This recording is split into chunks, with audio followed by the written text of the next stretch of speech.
many people would say to me, come on, David, you are inviting us, asking us to begin to open up relationships with other animals and with plants and with the ground itself. But we don't even have any half-decent relation with other humans.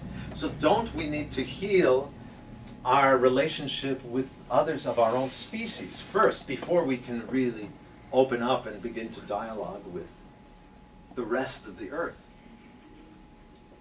No. I think that's entirely backwards. Because the reason we don't readily and easily communicate with one another, it seems to me, is because we have shut ourselves off from relationship with the context in which all of our human communication takes place. What's a simple way to demonstrate this? If, suppose for a moment that there was a creature like us, well, us, that is, as I was saying before, completely co-evolved with the winds and the rain and the savanna and the forests and many other animals, gazelles and deer and even,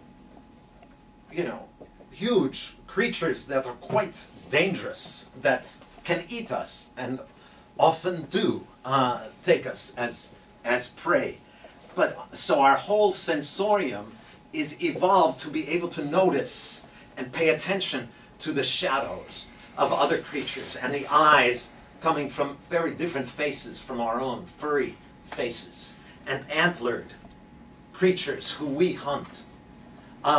And the whole nervous system itself co-evolved with these many other nervous systems and shapes and textures of life suddenly is born into a context, just quite recently, a context where all of that other life is spoken of as just a set of basically determinate, inanimate objects and purely objective processes that can be quantified and measured.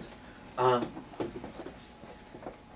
so the human creature, not knowing how to enter into communication with what is an inert or inanimate or determinate object, sort of loses, doesn't know how to practice any kind of relationship there.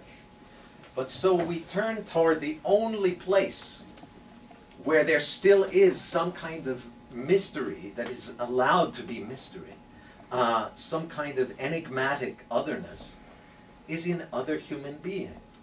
Because yes, we have our mechanical objective bodies, but we also have our spiritual minds that are something quite different from the rest of nature.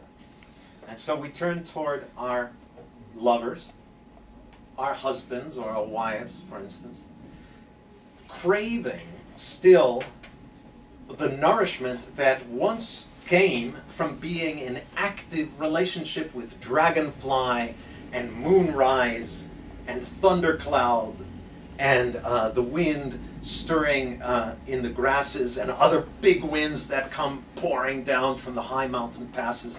But instead of having any of that relationship, our nervous system is still, for 1,000,000 years was tuned by those relationships, but now we can only get it from other people. And so we turn toward our partner wanting all of that otherness. And, well, I really love you, darling, but I'm just not feeling met by you. It's just not working.